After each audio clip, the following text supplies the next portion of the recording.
falar agora, título 2 da nossa Constituição, dos direitos e garantias fundamentais, que é gênero. Por quê? Porque os direitos e deveres individuais e coletivos são espécies. Tratando aqui dos direitos e garantias fundamentais, veja, não são absolutos. O rol é apenas exemplificativo. E qual é a fundamentação desse rol exemplificativo? Ou rol aberto, números apertos, em latim. Artigo 5º, parágrafo 2º, vamos a ele aqui. Já estou com meu vadimento. Parágrafo 2º. Os direitos e garantias expressos nesta Constituição não excluem outros decorrentes do regime e dos princípios por ela adotados, ou dos tratados internacionais em que a República Federativa do Brasil seja parte. Ok? Então, nós estamos aqui diante do artigo 5º, um rol aberto, pode ser acrescentado. Os princípios constitucionais gerais são desdobramentos dos princípios fundamentais e equivalem às garantias constitucionais voltadas à tutela, à proteção de direitos fundamentais. Dos direitos, quer dizer o quê? São normas declaratórias, declaram que o indivíduo, tem direito. Direitos fundamentais, liberdade positiva do indivíduo. Garantias têm a ver com normas assecuratórias, que asseguram o seu direito, tutelando e protegendo. Garantias fundamentais, tutela dos direitos do cidadão. Os direitos fundamentais são categorias especiais de direitos subjetivos, pessoais, você pode gozar ou não, e elementos constitutivos de direito objetivo, ou seja, direito material. Os direitos fundamentais devem ser interpretados de forma extensiva.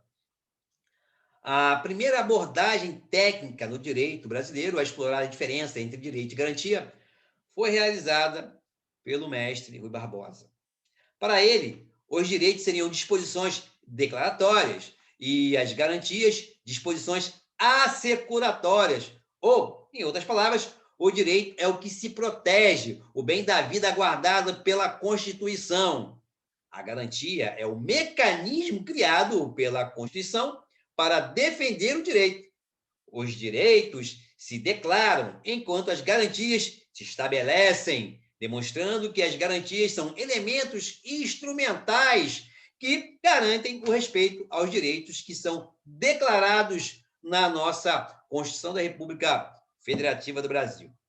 Os direitos fundamentais, ou como alguns doutrinadores chamam, os direitos naturais, têm um caráter histórico e importantes documentos são encontráveis na análise de sua evolução, como a Magna Carta Libertatum, de 1215, a Declaração dos Direitos do Bom Povo, da Virgínia, de 1776, a Declaração de Direitos do Homem e do Cidadão, de 1788, na França, e a Declaração Universal dos Direitos do Homem, de 1948, também na França.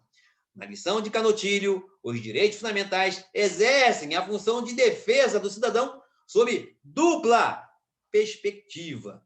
A primeira, no plano jurídico-político, funcionam como norma de competência negativa para os poderes públicos, proibindo, no caso o Estado, de atentarem quanto à esfera individual da pessoa. Segundo, no plano jurídico subjetivo, implicam o poder de exercer positivamente os direitos fundamentais do indivíduo, liberdade positiva, e de exigir omissões dos poderes públicos. Os direitos fundamentais ou naturais classificam-se em direitos de primeira geração ou dimensão, dependendo da doutrina que você for usar, são os direitos civis e políticos, e compreendem as liberdades clássicas, liberdade, propriedade, vida, segurança, são direitos do indivíduo perante o Estado. Direitos de segunda geração ou de segunda dimensão são direitos econômicos, sociais e culturais, são os que exigem uma prestação do Estado, uma participação ativa em relação ao indivíduo. Direitos de terceira geração ou de terceira dimensão são direitos coletivos, como ao meio ambiente, a qualidade de vida saudável, a paz, a autodeterminação dos povos e a defesa do consumidor, da infância e da juventude. Finalizando, cabe dizer que, primeiro, os direitos fundamentais não são absolutos, já que podem chocar-se esses direitos de outra pessoa, caso em que deverá haver uma composição, com cessão de ambos os lados. Não existe hierarquia entre eles. E, em segundo, os direitos fundamentais são irrenunciáveis, podendo o seu titular apenas, se quiser, deixar de exercê-lo, mas não renunciar a eles. Vamos tratar agora do capítulo 1, capítulo 1, dos direitos e deveres individuais e coletivos. Nós vamos tratar agora das espécies. Bom, os direitos e deveres individuais e coletivos é um elemento limitativo do Estado. Limita o poder do Estado. É o manto de proteção dos direitos. Exemplo, ao direito à vida corresponde o quê? A garantia de vida ação pela de morte. Ao direito à liberdade de comoção corresponde ao quê? A garantia dos habeas corpus. E por aí você vai fazendo esse raciocínio. Os direitos e deveres individuais e coletivos é de aplicação imediata. Não existe hierarquia entre eles. Encontram-se os remédios constitucionais, encontram-se nos direitos e deveres individuais e coletivos. Princípio da universalidade rege os direitos individuais e coletivos. Necessidade de limitação e controle dos abusos do poder do Estado. Por isso nós temos direitos e deveres individuais e coletivos. Consagra os princípios básicos da igualdade e da legalidade como regentes do Estado. Os direitos e deveres individuais e coletivos, mais uma vez, são direitos universais, alcançando os brasileiros natos, os brasileiros naturalizados e estrangeiros residentes ou não no nosso país, que é o caso dos turistas, tá? Que estejam sob as leis brasileiras. Os direitos e deveres individuais e coletivos têm a ver com os direitos fundamentais de primeira geração, ou de defesa do indivíduo perante o Estado, direitos civis e políticos, liberdades clássicas, liberdade, propriedade, vida, segurança, direitos de defesa do indivíduo perante o Estado.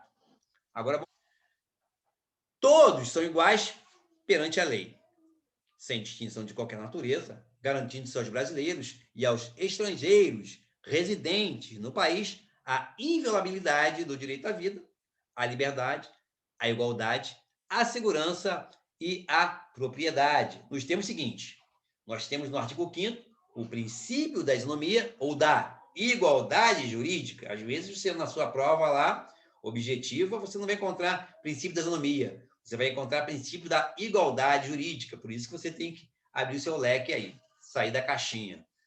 Princípio da isonomia ou da igualdade jurídica, ou ainda igualdade formal.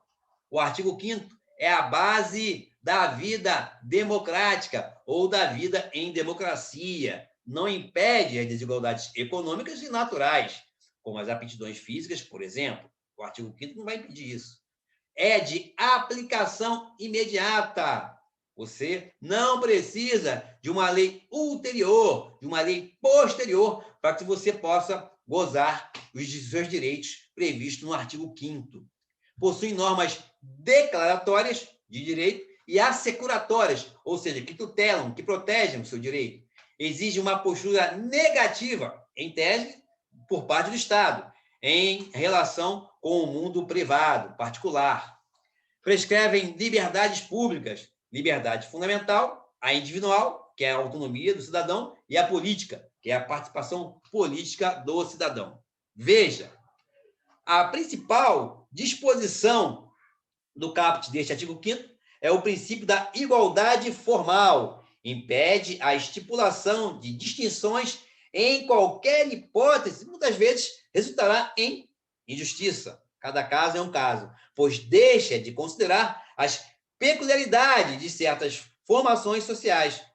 O princípio da isonomia, também chamado, segundo o qual todos são iguais perante a lei. Não significa ele que todas as pessoas terão tratamento absolutamente igual pelas leis brasileiras, mas que terão tratamento diferenciado na medida de suas diferenças, o que leva à conclusão que o verdadeiro conteúdo do princípio é o direito da pessoa de não ser pela nossa lei.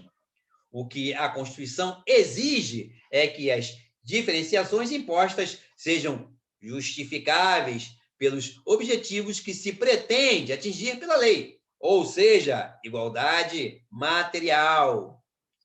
Assim, por exemplo, diferenciar homem e mulher no concurso público será, em geral, inconstitucional, a não ser que o cargo seja de atendente ou carcereira em uma penitenciária feminina. Quando, então, a proibição de inscrição a indivíduos do sexo masculino se justifica. Atenção, guarda essa informação. A igualdade material é aquela que permite a existência de diferenciações, desde que devidamente justificáveis. Detalhe, diferente da igualdade formal. Todos são iguais perante a lei. Agora, processualmente falando, aplicar o princípio da igualdade significa que o juiz deverá dar tratamento idêntico às partes. É o que nós chamamos de igualdade de armas. Ou seja, tratar igualmente os iguais e desigualmente os desiguais, na medida das suas desigualdades. Foi recepcionado o artigo 139, inciso 1 do nosso CPC 2015. Vamos a ele. Artigo 139 do CPC. O juiz dirigirá o processo conforme as disposições deste Código, incumbindo-lhe, inciso 1, assegurar às partes igualdade de tratamento. Já era previsto. Tranquilo? Veja, vale a pena notar que uma interpretação literal do artigo conduziria ao entendimento de que o estrangeiro não residente no Brasil, um turista, por exemplo, um empresário, poderia ser morto ou assassinado à vontade, o que é absurdo. Na verdade, a locução estrangeiros residentes deve ser interpretada no sentido de abranger todo e qualquer estrangeiro, porque o princípio da isonomia garante isso expressamente, sem distinção de qualquer natureza, diz o artigo 5º.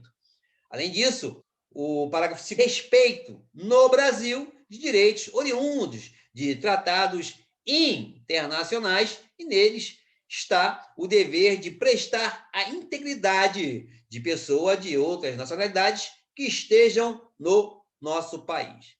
Resumindo, o princípio da isonomia deve merecer atenção tanto do elaborador da lei, né, legislativo ou executivo, quanto do julgador, poder judiciário, e do intérprete do direito. O Constituinte consagra da isonomia em diversas passagens da nossa Constituição, como em relações internacionais, artigo 4º, inciso 5, nas relações de trabalho, artigo 7º, inciso 30, 31, 32 e 34, na organização política do nosso país, no artigo 19, inciso 3, e na administração pública, artigo 37, inciso 1.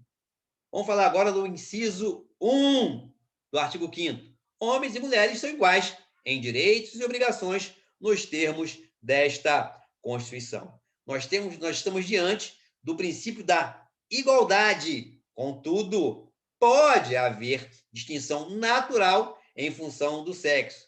Como já falei, num concurso para agente penitenciário feminino, uma agente penitenciária só vai concorrer mulher. Então, aí você pode haver aí uma distinção. Ou mesmo no teste físico aplicado em relação ao homem e em relação à mulher. A interpretação aqui é ampla, é extensiva. Não se fala aqui, no artigo 5º, inciso 1º, não se fala em igualdade formal, igualdade perante a lei, mas uma igualdade de direitos e deveres entre homens e mulheres. Bom, o inciso primeiro do artigo 5º impõe uma igualdade entre homens e mulheres. É bem claro. Mas é uma igualdade relativa e não absoluta. Porque a parte final do inciso informa que ela será nos termos da Constituição, o que implica dizer que a Constituição, e somente ela, poderá impor tratamento diferenciado entre os dois sexos e, efetivamente, faz isso, como, por exemplo, no artigo 7º, inciso 20 e artigo 40, inciso 3. Vamos a ele. Artigo 7º, inciso 20. São direitos dos trabalhadores urbanos e rurais, além de outros que visem a melhoria de sua condição social. Inciso 20. Proteção do mercado de trabalho da mulher mediante incentivos específicos nos termos da lei. Agora, o artigo 40.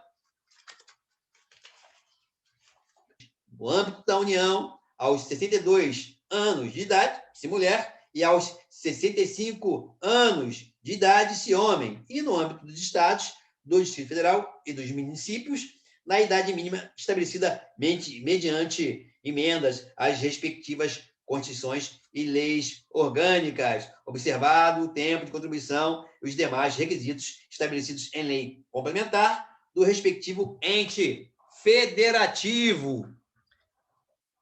Veja, qualquer lei que contenha diferenciação de ordem sexual e que seja posterior à Constituição de 88 é inconstitucional, tá? As únicas diferenças entre os dois sexos, homem e mulher, são as expressamente ditas no texto da nossa lei ápice, da nossa lei maior, que é a Constituição ainda. A distinção de ordem sexual é aceita pela Constituição quando a finalidade pretendida for reduzir as desigualdades, como no caso de uma prova de esforço físico entre candidatos homens e mulheres. Beleza? Veja, o artigo 5º, inciso 1, ele alcança os estrangeiros não residentes. É constitucional a exigência de especificidades para determinados cargos públicos, desde que devidamente fundamentada. Está onde isso? Súmula do STF, 683. Isso, questão subjetiva. Segunda fase da OAB, você vai lá na súmula para embasar. É constitucional a exigência de especificidades para determinados cargos públicos, desde que devidamente fundamentada. Você vai lá, ninguém será obrigado a fazer ou deixar de fazer alguma coisa, senão, em virtude de lei. Nós estamos diante do princípio da legalidade genérica, mas você vai encontrar em algumas literaturas, em algumas doutrinas aí, princípio da liberdade. Por isso que eu coloquei um asterisco. Esse inciso 2 do artigo 5º é o alicerce do Estado de Direito. A violação desse inciso, ninguém será obrigado a fazer ou deixar de fazer alguma coisa, senão em virtude da lei. A violação deste inciso incide em crime de responsabilidade. Abrange todas as espécies normativas, esse inciso 2, seja as espécies normativas primárias, que está lá no artigo 59 da Constituição, ou seja, emenda à Constituição, leis complementares, leis ordinárias, leis delegadas, medidas provisórias, decretos legislativos e resoluções, e também abrange as espécies normativas secundárias, ou seja, decretos inominados, decretos regulamentares, resoluções administrativas, atos normativos, normas regulamentares administrativas, provimentos, circulares normativas, portarias e etc. Bom, deriva o princípio da legalidade, deriva desse mandamento aqui, o artigo 5º e os seguintes incisos. É assegurada, nos termos da lei, a prestação de assistência religiosa nas entidades civis e militares de internação coletiva. O inciso 8º, ninguém de direitos por motivo de crença religiosa ou de convicção filosófica ou política, salvo se as invocar para eximir-se de obrigação legal a todos imposta e recusar-se a cumprir prestações alternativa fixada em lei. Artigo 5º, inciso 9º. É livre a expressão da atividade intelectual, artística, científica e de comunicação, independentemente de censura ou licença. Inciso 13. É livre o exercício de qualquer trabalho, ofício ou profissão, atendidas as qualificações profissionais que a lei estabelecer. E, inciso 17, é plena a liberdade de associação para fins lícitos, vedada a de caráter paramilitar. Olha só.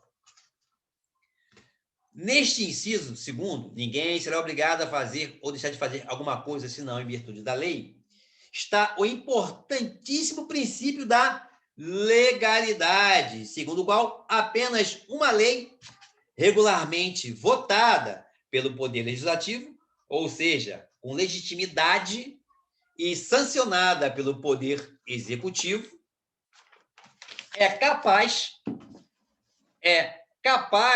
de criar a alguma pessoa, cidadão, obrigação de fazer ou não fazer alguma coisa, o que exprime a nossa capacidade subjetiva de autodeterminação, também chamada de autonomia da vontade. E nessa linha é todo comando genérico e abstrato aprovado pelo Poder Legislativo que inova o nosso ordenamento jurídico, obrigando, proibindo ou permitindo, ou seja, decretos, portarias, instruções, resoluções. Nada disso pode criar uma obrigação a alguém se não estiver fundamentada em uma lei, onde tal obrigação seja nela prevista. Este é o sentido desse dispositivo do artigo 5º, inciso 2. É de se ressaltar a existência de uma nítida diferença entre o princípio da legalidade e o princípio da reserva legal.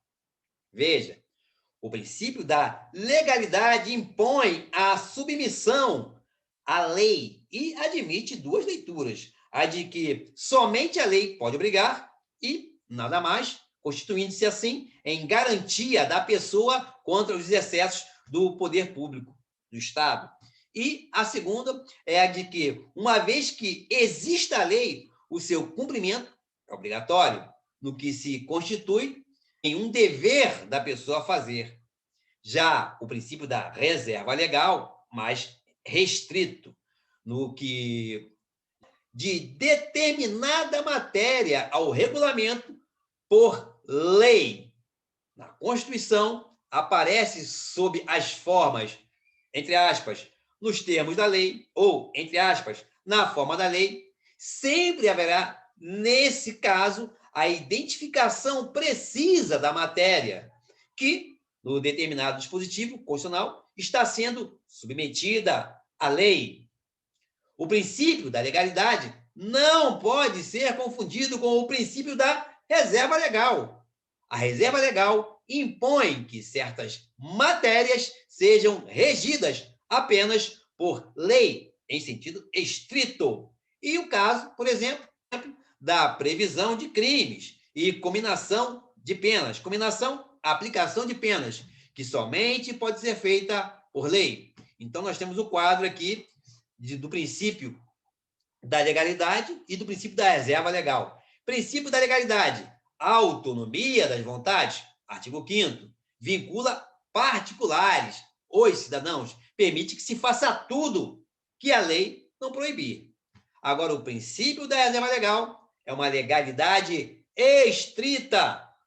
Nós podemos ver isso no artigo 37 da nossa Constituição. Vincula o administrador público, a ele sim, ele só pode fazer o que está previsto na lei. Apenas admite que se faça o que a lei prevê. Por isso que é sentido estrito. Inciso 3. Ninguém será submetido à tortura, nem a tratamento desumano ou degradante. Nós temos aí o princípio da humanidade. Tiver na sua questão objetiva. Qual o princípio? Claríssimo, princípio da humanidade. E a palavra aí, ninguém, é criança, adulto, idoso, detento, estrangeiro, residente ou não no país. A palavra tortura tem a ver com o quê? Castigos corporais. Assegura a integridade física e psíquica do indivíduo. Esse inciso 3 diz respeito também à aplicação de penas, combinação de penas, ou seja, a LEP, Lei de Execução Penal, Lei 7.210 de 84. É uma norma de eficácia plena, reforçando, norma de eficácia plena ou absoluta, são as que receberam do Constituinte originário normatividade suficiente à sua incidência imediata. Ou seja, nós temos efeito jurídico e aplicabilidade 100%. Independe de providência normativa posterior, ulterior para a sua aplicação. Inciso 4. É livre a manifestação do pensamento, sendo vedado o anonimato.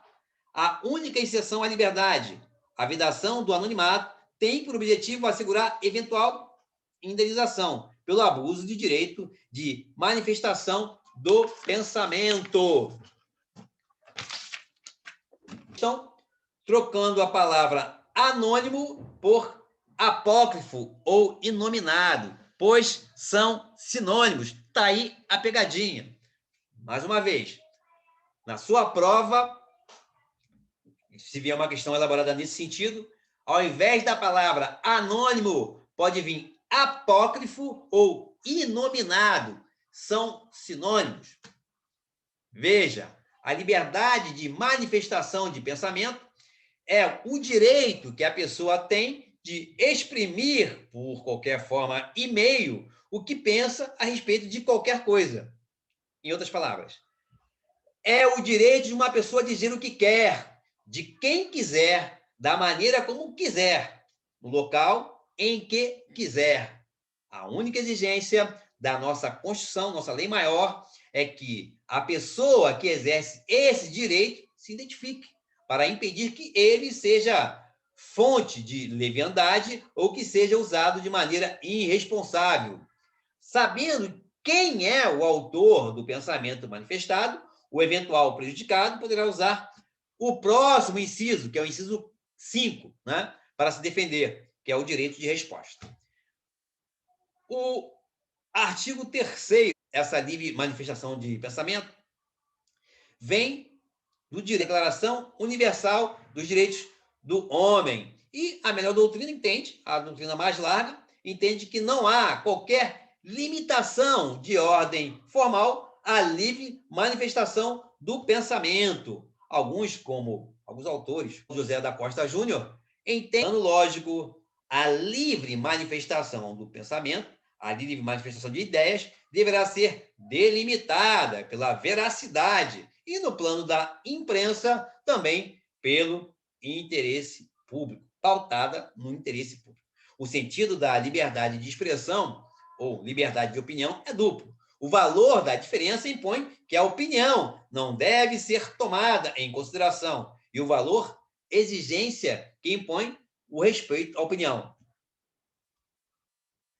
Finalmente, o pensamento em si não é tutelado nem pela Constituição, nem pelo direito. Apenas a sua o é, a partir do momento que você exterioriza. Vamos falar agora do inciso 5, que é o direito de resposta. É assegurado o direito de resposta proporcional ao agravo, além da indenização por dano material, moral ou à imagem. Veja, assegurar eventual indenização pelo abuso de direito de manifestação do pensamento. A resposta à ofensa não tem nada a ver com o direito de indenização. Olha só. Se no inciso anterior, né, a manifestação do pensamento sendo vedado anonimato, falava-se do direito daquela pessoa que quer manifestar seu pensamento livremente sobre qualquer coisa, qualquer pessoa, enfim. Aqui, no inciso 5, assegurado o direito de resposta, cuida-se de proteger a pessoa eventualmente atingida, ofendida por aquela manifestação livre, a qual saberá contra quem agir graças ao quê? À proibição do anonimato.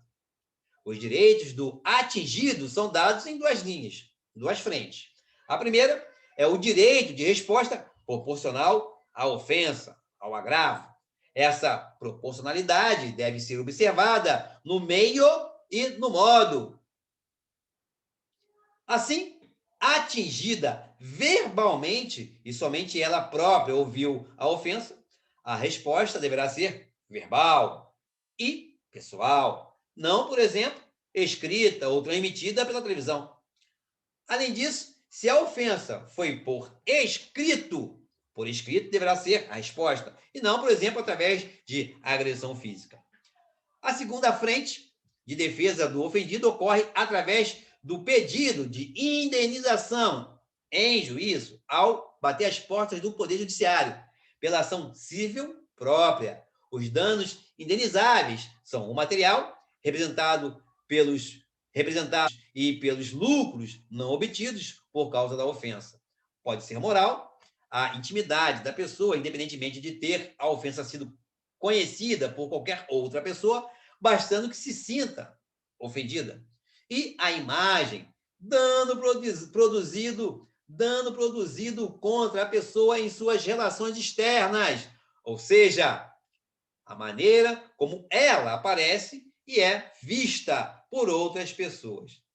As indenizações pedem inviolável a liberdade de consciência e de crença, sendo assegurado o livre exercício dos cultos religiosos e garantida na forma da lei a proteção aos locais de culto e às suas liturgias. Nós temos aqui o direito de 4 liberdades para cujo exercício o titular desse direito não precisa de licença especial, assim como não admite prévia censura do Estado ou do poder público, como queira. Primeiro, liberdade intelectual. Segundo, liberdade artística. Terceiro, liberdade científica. E quarto, liberdade de comunicação, ou seja, liberdades públicas. Trata de alguns direitos. Bom, o de ter liberdade de consciência e de crença, que não são a mesma coisa. O de ter livre o exercício do culto religioso pelo qual tenha optado, e o de ter os locais onde esses cultos são realizados protegidos contra agressões de quem quer que seja, não só do poder público, polícia. Consciência e crença são diferentes, porque a primeira, consciência, é uma orientação filosófica, como moralismo, nudismo, além do que uma consciência livre pode optar por não ter crença nenhuma, como no caso dos ateus e agnósticos. Estes também estão protegidos pela nossa Constituição, porque trata-se de um direito individual, ok? Direito à consciência, à sua orientação filosófica. Os adeptos de ritos satânicos também estão protegidos pelo nosso dispositivo constitucional, este inciso, porque, mal ou bem, também é de crença que se trata, e desde que respeitem os direitos de outras pessoas e as leis, poderão exercer livremente os seus ritos sob proteção do manto constitucional. O livre exercício dos cultos não é amplo, devendo ser observadas as leis sobre repouso noturno e horários de silêncio, por exemplo, bem como as áreas de restrição e barulhos, como proximidades de hospitais, de escolas, etc. A proteção aos locais de culto impede que os adeptos de determinadas religiões ou crenças hostilizem os de outras crenças ou religiões, sob qualquer pretexto ou argumento, cumprirá ao poder público, no caso, se manifestando no poder de polícia, na forma da lei, dirá como se fará essa proteção. Encerramos aqui. Aguardo vocês para a nossa tratativa do inciso 7, que é assegurada nos termos da lei, por isso uma norma assecuratória, a prestação de assistência religiosa nas entidades civis e militares de internação coletiva, ou seja, detento, ou seja, servidor, ou seja, hóspede, militar e etc. Colégio interno é uma norma, já adianto, de eficácia contida, de aplicação imediata, com possibilidade de restrição. Já tratamos de norma de eficácia contida e depois de repasso. Forte abraço, tamo junto.